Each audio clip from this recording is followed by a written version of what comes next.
인형의 집. 사랑하는 노부인 헤이 부인이 버넬레와 함께 지내다가 도시로 돌아가며 아이들에게 인형의 집을 선물로 보내왔다. 그 집이 어찌나 컸던지 마부와 펫이 직접 앞마당까지 들고 들어와야 했고 그곳 사료창고 옆 2개의 나무 상자 위에 자리를 잡았다. 여름이라서 밖에 두어도 상할 염려는 없었다. 아마 집 안으로 들여놓을 때쯤이면 페인트 냄새도 다 빠져 있을 터였다. 사실 그 인형의 집에서 풍기는 페인트 냄새는 베릴 이모의 견해로는 포장을 벗기기도 전부터 사람을 심각하게 알아눕게 할 정도로 지독했다.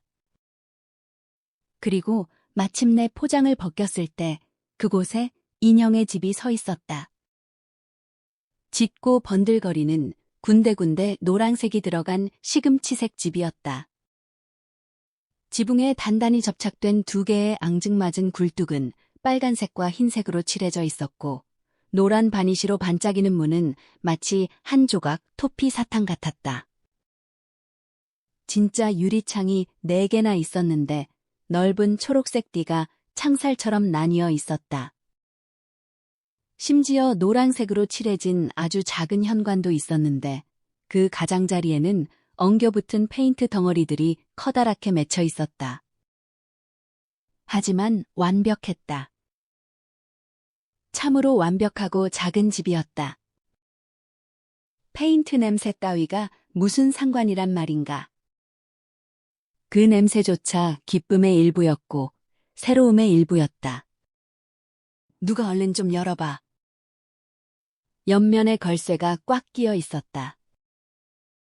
펫이 펜나이프로 그것을 들어 올리자 집의 전면 전체가 뒤로 활짝 젖혀졌다.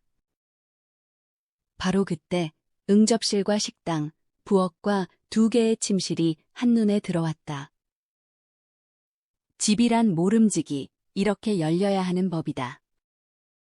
왜 모든 집은 이렇게 열리지 않는 걸까? 문틈 사이로 모자거리와 우산 2개가 놓인 초라하고 좁은 복도를 훔쳐보는 것보다 얼마나 더 짜릿한 일인가. 초인종에 손을 얹을 때 우리가 집안의 모습에 대해 정말 알고 싶어 하는 것이 바로 이런 것이 아니던가. 어쩌면 하느님도 천사와 함께 조용히 산책하시는 깊은 밤에는 집들을 이런 식으로 열어보실지도 모를 일이다. 오. 버넬네 아이들은 마치 절망에 빠진 듯 탄성을 내뱉었다. 너무나 경이로워서 감당하기 힘든 감정이었다. 그들은 살면서 그런 것을 본 적이 없었다.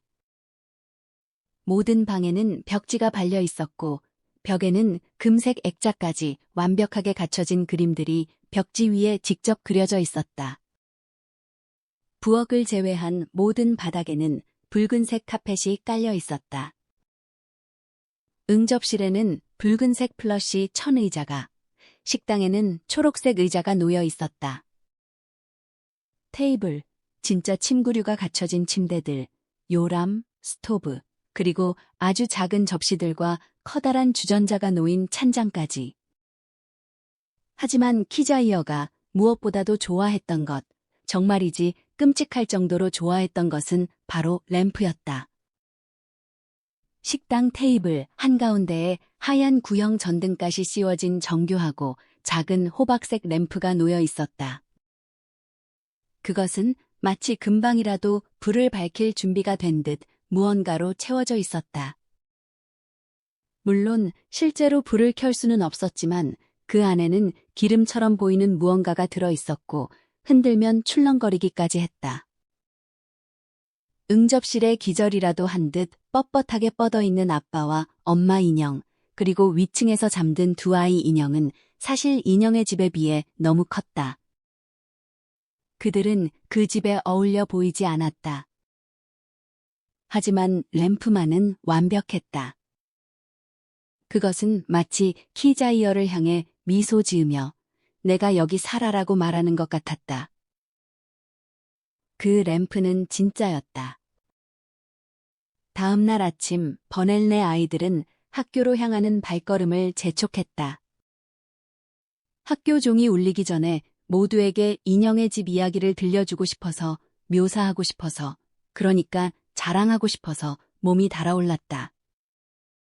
내가 말할 거야. 이자벨이 말했다. 내가 제일 맞으니까. 너희 둘은 나중에 거들기만 해.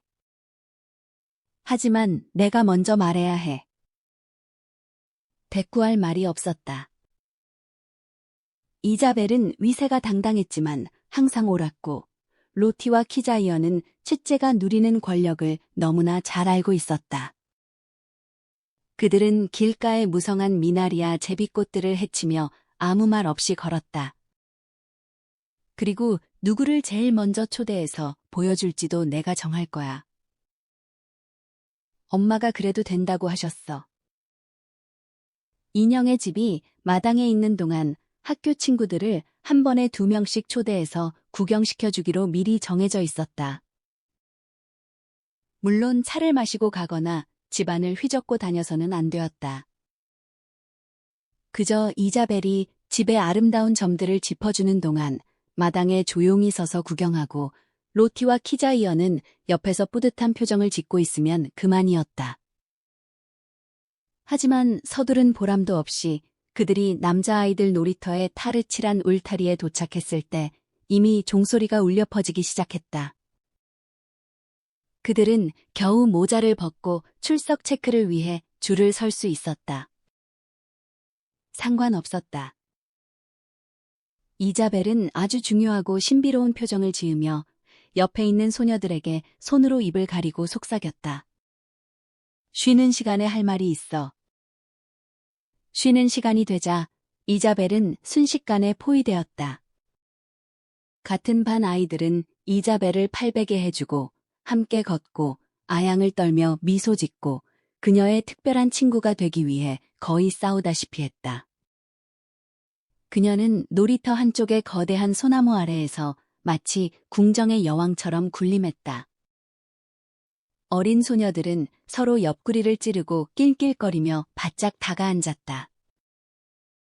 그 무리 바깥에 남겨진 유일한 2명은 언제나 소외되었던 이들, 바로 어린 켈비 자매였다. 그들은 버넬네 아이들 근처에 얼씬도 하면 안 된다는 것을 잘 알고 있었다.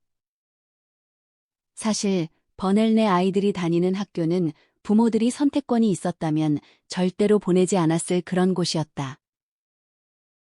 하지만 선택의 여지가 없었다. 수마일 이내의 학교라고는 그곳뿐이었다. 그 결과 판사의 딸들, 의사의 딸들, 가게 주인의 아이들, 우유 배달부의 아이들까지 온 동네 아이들이 뒤섞여 지내야 했다. 무례하고 거친 남자애들이 섞여 있는 것은 말할 것도 없었다. 하지만 어디선가는 선을 그어야 했다. 그 선은 켈비 자매 앞에서 그어졌다. 버넬네 아이들을 포함한 많은 아이들은 그들과 말조차 섞지 못하게 되어 있었다. 아이들은 고개를 꼿꼿이 세운 채 켈비 자매를 지나쳤고 그들이 모든 행동의 기준이었기에 동네 사람 모두가 켈비 자매를 외면했다. 심지어 선생님조차 그들을 대할 때는 유독 차가운 목소리를 냈고 릴 켈비가 지독하게 흔해 빠진 꽃다발을 들고 교탁으로 다가올 때면 다른 아이들을 향해 묘한 미소를 지어 보이곤 했다. 그들은 이 집 저 집을 돌아다니며 품삯을 받는 작고 부지런한 세탁부 여인의 딸들이었다. 이것만으로도 충분히 끔찍했지만 켈비 씨는 어디에 있는 걸까? 아무도 확실히 알지 못했다. 하지만 사람들은 모두 그가 감옥에 있다고 말했다. 즉, 그들은 세탁부와 전과자의 딸들이었다. 남의 집 귀한 자식들이 어울리기엔 참으로 훌륭한 동료들이 아닌가. 게다가 그들의 행색도 그러했다. 켈비 부인이 왜 그렇게 아이들을 눈에 띄게 입히는지 이해하기 어려울 정도였다. 사실 그 옷들은 그녀가 일해주는 집에서 얻어온 조각들로 만든 것이었다. 예를 들어 죽은 깨가 가득하고 통통하고 못생긴 아이인 릴은 버넬레에서 얻은 초록색 아트 서지 식탁보로 만든 드레스에 로건넥 커튼에서 떼어낸 붉은색 플러시천 소매를 달고 학교에 왔다. 높은 이마 위에 얹힌 모자는 우체국장인 레키 양의 소유였던 성인 여성용 모자였다. 뒤쪽이 말려 올라간 그 모자에는 커다란 진홍색 깃털 장식이 달려 있었다. 그 꼴이 얼마나 우스꽝스러웠던지 웃지 않고는 못 베길 정도였다. 그리고 그녀의 동생인 엘스는 밤치마 같은 긴 흰색 드레스를 입고 남자아이용 부츠를 신고 있었다. 하지만 엘스는 무엇을 입었든 기이해 보였을 것이다. 그녀는 짧게 깎은 머리에 거대하고 엄숙한 눈을 가진 마치 작은 흰 올빼미처럼 가냘픈 아이였다. 아무도 그녀가 웃는 것을 본 적이 없었고 말수도 거의 없었다. 그녀는 늘 릴의 치마 끝자락을 손 안에 꽉 움켜쥔 채 릴을 따라다니며 인생을 살아갔다. 릴이 가는 곳엔 언제나 엘스가 뒤따랐다. 놀이터에서든 등하굣길에서든 앞장서 걷는 릴 뒤로 엘스가 매달려 있었다. 오직 무언가를 원할 때나 숨이 찰 때만 엘스는 릴을 잡아당기거나 툭툭 쳤고 그러면 릴은 멈춰서서 뒤를 돌아보았다. 켈비 자매는 늘 그렇게 서로를 이해했다. 지금 그들은 물이 가장자리에서 서성이고 있었다. 그들이 엿듣는 것을 막을 수는 없었다. 아이들이 고개를 돌려 비웃음을 흘릴 때면 릴은 평소처럼 바보 같고 수줍어하는 미소를 지었지만 엘스는 그저 바라만 보았다. 이자벨의 목소리는 한껏 고양되어 자랑을 이어갔다. 카펫 이야기는 큰 반향을 일으켰고 진짜 침구가 깔린 침대와 오븐문이 달린 스토브 이야기도 마찬가지였다. 이자벨이 말을 마치자 키자이어가 끼어들었다. 이자벨, 램프 얘기 빼먹었어. 아, 맞다. 이자벨이 말했다. 그리고 식당 테이블 위에 하얀 구형 전등가시 달린 노란 유리로 된 아주 작은 램프가 있어. 진짜랑 똑같아서 구분이 안 갈 정도야. 램프가 제일 최고야. 키자이어가 외쳤다.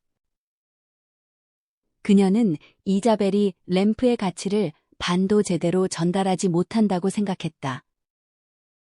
하지만 아무도 신경 쓰지 않았다.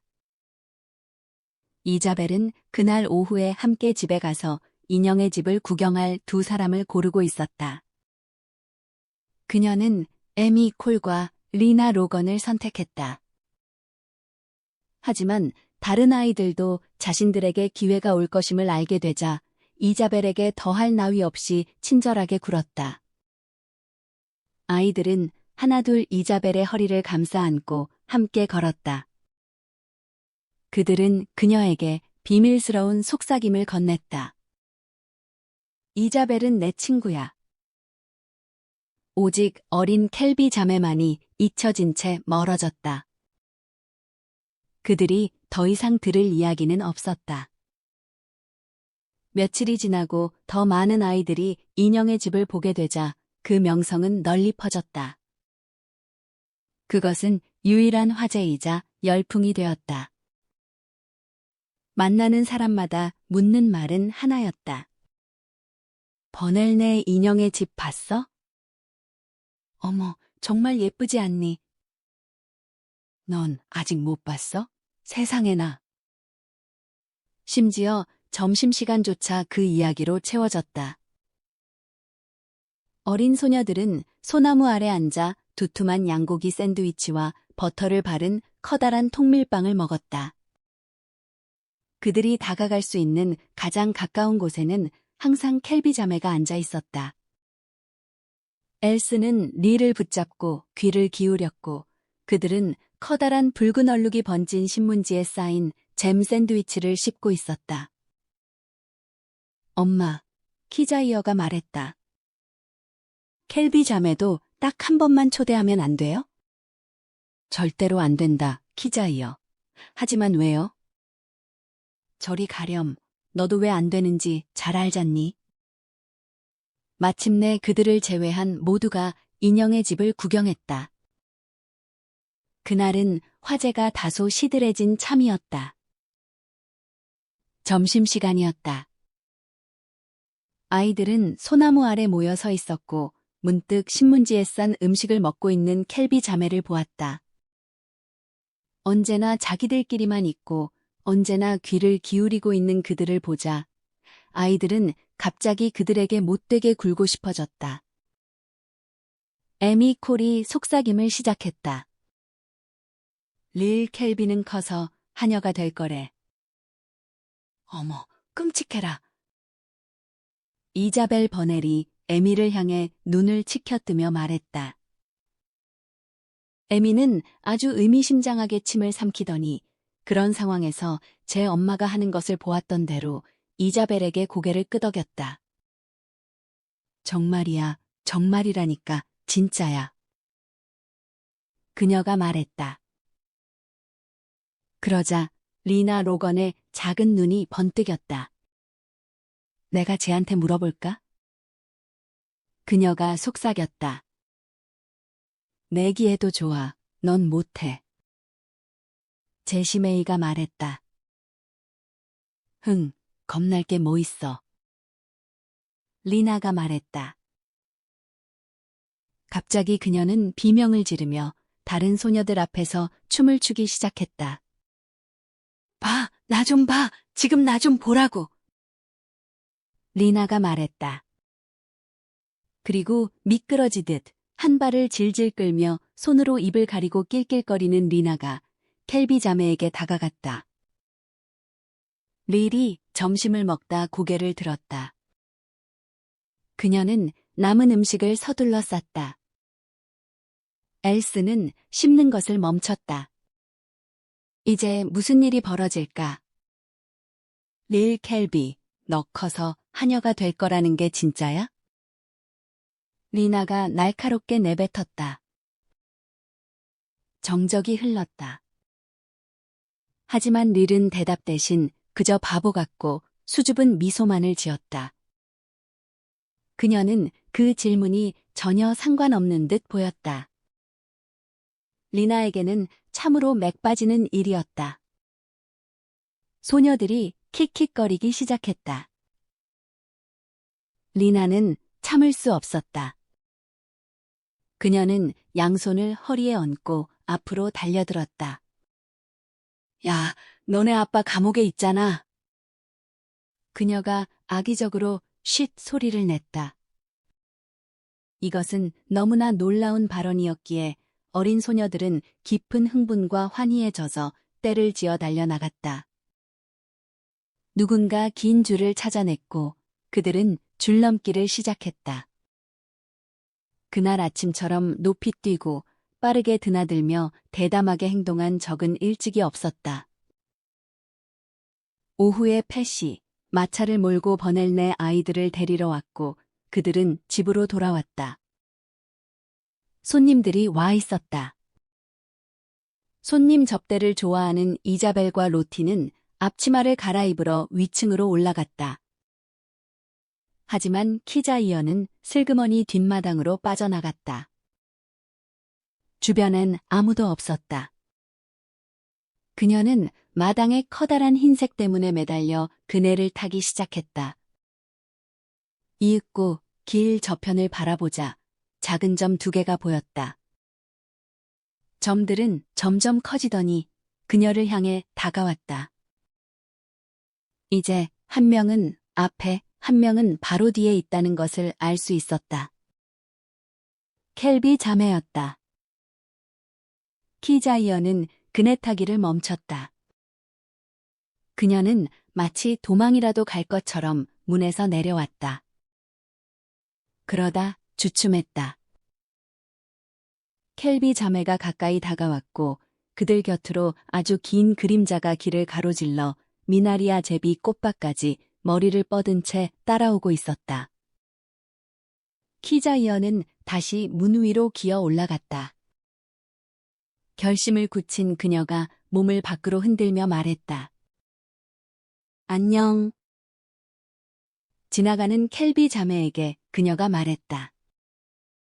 그들은 너무 놀라 멈춰섰다. 릴은 바보 같은 미소를 지었고 엘스는 멍하니 바라보았다. 원한다면 우리 인형의 집 보러 와도 좋아. 키자이어가 땅바닥을 발끝으로 긁으며 말했다. 그러자 릴은 얼굴이 붉어지며 황급히 고개를 저었다. 왜 안 돼? 키자이어가 물었다. 릴은 숨을 헐떡이더니 말했다. 너희 엄마가 우리 엄마한테 너희랑 말하지 말라고 했어. 아, 그렇구나. 갑자기 릴의 치마가 툭툭 당겨졌다. 그녀가 뒤를 돌아보았다. 엘스가 크고 간절한 눈망울로 그녀를 바라보고 있었다. 미간을 찌푸린 것이 정말 가고 싶어 하는 눈치였다. 잠시 릴은 엘스를 미심쩍게 바라보았다. 하지만 엘스가 다시 한번 치마를 잡아당겼다. 릴이 앞으로 발을 내디뎠다. 키자이어가 앞장섰다.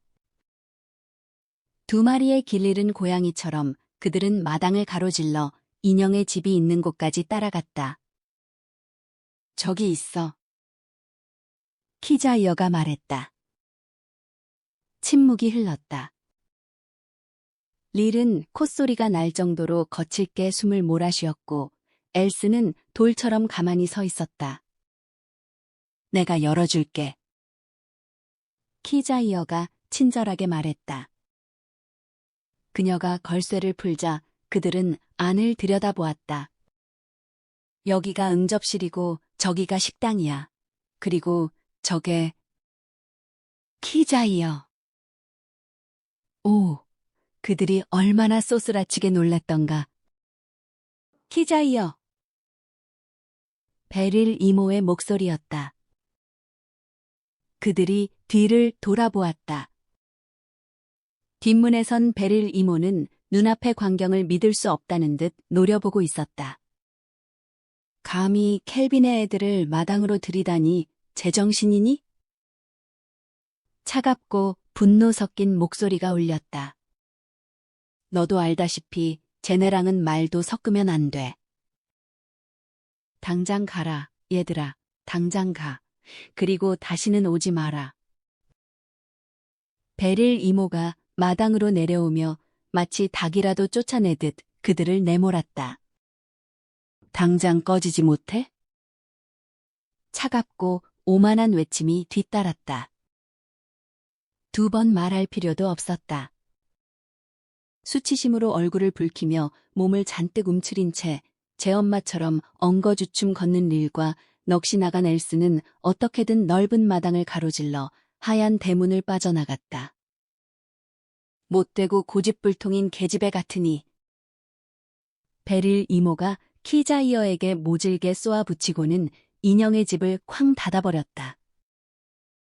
끔찍한 오후였다. 윌리 브렌트로부터 위협적이고 소름 끼치는 편지가 와 있었다. 오늘 저녁 풀먼스 부시에서 자신을 만나지 않으면 정문으로 찾아와 이유를 따져 묻겠다는 내용이었다. 하지만 저 켈빈의 쥐새끼들을 겁주어 쫓아내고 키자이어를 호되게 꾸짖고 나니 마음이 한결 가벼워졌다. 가슴을 짓누르던 그 끔찍한 압박감이 사라졌다. 그녀는 콧노래를 흥얼거리며 집으로 들어갔다. 켈비 자매가 베넬레 가족의 시야에서 완전히 벗어났을 때 그들은 길가에 놓인 커다란 붉은 배수관 위에 앉아 휴식을 취했다. 리일의 뺨은 여전히 달아올라 있었다. 그녀는 깃털 달린 모자를 벗어 무릎 위에 올려두었다. 그들은 꿈을 꾸듯 건초지 너머 개울을 지나 로건네 소들이 젖을 짜기 위해 기다리고 있는 아카시아 나무 군락을 바라보았다. 그들은 무슨 생각을 하고 있었을까? 이윽고 엘스가 언니 곁으로 바짝 다가앉았다. 이제 그녀는 화를 내던 그 부인을 잊어버린 듯 했다. 그녀는 손가락을 뻗어 언니의 모자 깃털을 쓰다듬으며 좀처럼 보기 힘든 미소를 지어 보였다. 나도 그 작은 램프를 봤어. 그녀가 부드럽게 말했다. 그리고 두 사람은 다시금 침묵에 잠겼다. 작품 해설. 허상의 성벽 너머로 흐르는 진실의 빛. 이 작품은 정교한 심리 묘사와 상징을 통해 인간 본성의 이면과 잔혹한 사회적 소외를 날카롭게 포착한 모더니즘 문학의 정수입니다. 작품 속 화려한 외관의 인형의 집은 단순한 아이들의 장난감을 넘어 기성세대의 편견이 고스란히 투영된 견고한 계급사회의 축소판이자 배타적인 장벽을 상징합니다. 작품은 어른들이 그어놓은 보이지 않는 선이 아이들의 세계를 어떻게 오염시키는지를 냉소적으로 보여줍니다. 버넬레 아이들이 인형의 집의 화려함에 매몰되어 우월감을 만끽할 때 사회적 하층민인 켈비 자매는 철저히 배제되고 조롱당합니다. 하지만 작가는 이 서늘한 폭력성 속에서도 램프라는 찬란한 상징을 통해 연대의 가능성을 타진합니다. 모두가 거칠애에 열광할 때 순수한 영혼을 지닌 키자이어와 소외된 엘스만이 작고 정교한 램프에 주목합니다.